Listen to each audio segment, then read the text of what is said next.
नमस्कार दोस्तों, एकांश एस्ट्रोवर्स में आपका हार्दिक स्वागत है। मेरा नाम एकांश है और आज हम चर्चा करेंगे उसी श्रृंखला में 8वें भाव पर। 8वें भाव के प्रोज एंड कॉन्स पर हम बात करेंगे और जानेंगे कि इनका क्या इन्फ्लुएंस है हमारी लाइफ में। आइए शुरू करते हैं।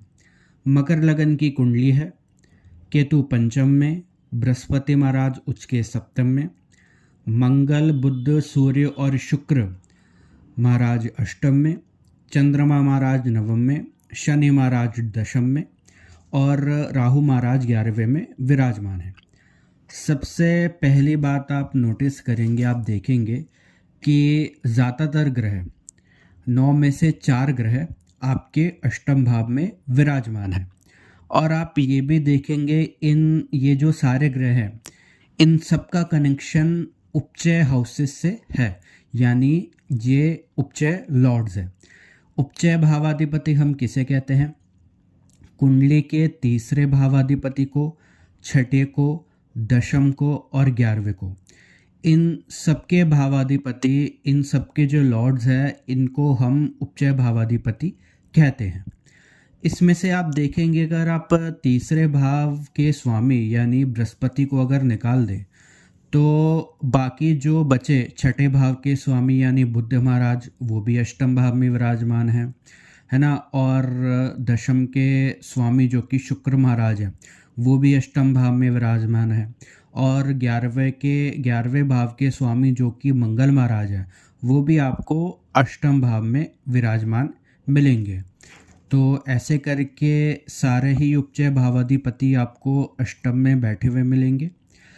और इसका रिज़ल्ट हम कह सकते हैं कि नेटिव ने बहुत नीचे से अपनी शुरुआत करी या फ्रॉम ज़ीरो से स्टार्ट करते हुए अपना काम किया और टाइम टू टाइम अपना काम आगे बढ़ाया।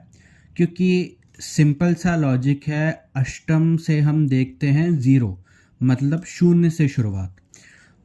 अष्टम भावाधिपति या अष्टम भाव आपको ज़ीरो से स्टार्ट बताता है और उपचय भाव आपको क्रोध बताते हैं। तो ऐसे हम देख सकते हैं, इसका हम रिज़ल्ट निकाल सकते हैं कि नेटिव ने ज़ीरो से स्टार्ट किया और धीरे धीरे करते करते, ग्रोथ करते करते एक अच्छा मुकाम पाया और अपना एक अच्छा काम इन्होंने स्थापित किया। और दूसरी बात आपको इस हॉरोस्कोप में एक और दिखेगी कि दशम में एक उच्च का प्लैनेट बैठा हुआ है। उच्च का प्लैनेट मतलब शनि महाराज बैठे हुए हैं और वो तुला राशि में उच्च के हो जाते हैं। और आप ये भी देखेंगे कि कर्म के कारक भी उच्च के हुए हैं, जो कि शनि महाराज है। और अगर आप दशम से दशम गिने, मतलब अगर आप दशम भाव पे उंगली रखें और उससे दशम गिने तो सप्तम भाव आएगा। सप्तम भाव में भी एक उच्च के प्लैनेट मतलब बृहस्पति महाराज विराजमान है। बृहस्पति महाराज कर्क राशि में उच्च के हो जाते हैं।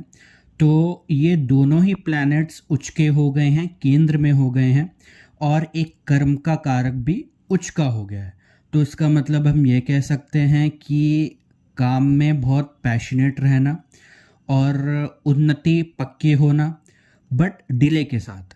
मैं डिले क्यों कह रहा हूँ? क्योंकि दोनों ही स्लो मूविंग प्लैनेट्स हैं। दोनों की ही चाल बहुत स्लो है और बहुत धीमी है। तो मतलब हम ये कह सकते हैं कि जो समय आपने निर्धारित किया है, मतलब जो आपने टारगेट रखा है कि हाँ मैं इस उम्र तक या तब तक एक अच्छा मुकाम पालूंगा या तब तक मैं एक अच्छा बिजनेसमैन या एक अच्छी पोजीशन पालूंगा, उस समय से आपको थोड़ा अधिक समय लग सकता है। ये दोनों प्लैनेट उसी चीज़ को इंडिकेट करते हैं। बट केंद्र में इन दोनों का उच्च का होना हमें यह बताता है कि काम में पक्का उन्नति होगी और काम अच्छा बढ़ेगा। क्योंकि अगर आप एक और बात देखें कि शुक्र महाराज जो कि दशम भाव के स्वामी हैं, वो एक फायरी साइन में गए हैं, एक फायरी प्लैनेट के साथ, मतलब 2 फायरी प्लैनेट के साथ, जो कि सूर्य और मंगल हैं। तो हम तो पक्का ये कह सकते हैं कि काम में ज़ील बहुत है और बहुत पैशनेट है काम के लिए, हम यह कह सकते हैं। मैं आपको बता दूं कि ये बाय प्रोफेशन एक फ़ैशन डिज़ाइनर है। जिन नेटिव की ये कुंडली है, जिनका ये चार्ट है, वह बाय प्रोफेशन एक फ़ैशन डिज़ाइनर है। अगर आप इस हॉरोस्कोप में देखें, तीसरे भाव को अगर आप देखें, तीसरे भाव से हम देखते हैं इंसान की स्किल्स, नेटिव की स्किल्स, उसने क्या स्किल्स या क्या गुण उसने पाए हैं। और अगर आप देखेंगे कि तीसरे भाव के स्वामी जो कि बृहस्पति महाराज हैं, वे पहली बात तो अपने से पंचम गए हैं। अपने से पंचम जाके वह सप्तम भाव में विराजमान हैं और वो भी उच्च के हो गए हैं। और सप्तम भाव से वह सीधी दृष्टि काल पुरुष के 10वें राशि को दे रहे हैं, मतलब मकर राशि पर अपनी दृष्टि दे रहे हैं।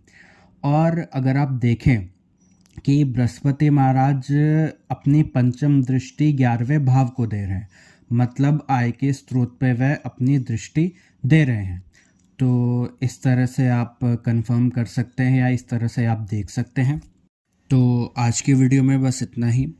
आज की वीडियो में आपने देखा कि कैसे 8वें भाव के कारण और तीसरे भाव के लॉर्ड के कारण, एक उसके स्वामी के कारण एक नेटिव को उन्नति मिली, उसने अपनी लाइफ में ग्रोथ देखी।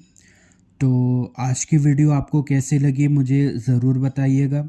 अपने सुझाव मुझे कमेंट सेक्शन में ज़रूर दीजिएगा और वीडियो को लाइक करिएगा, शेयर करिएगा, सब्सक्राइब करिएगा। और मुझसे अगर पर्सनली कनेक्ट करना चाहते हैं तो आप नीचे दिए हुए मेल आईडी पे मुझे कांटेक्ट कर सकते हैं या मेरे व्हाट्सएप नंबर पर आप मुझे व्हाट्सएप मैसेज कर सकते हैं। आज की वीडियो के लिए बस इतना ही। Thank you so much.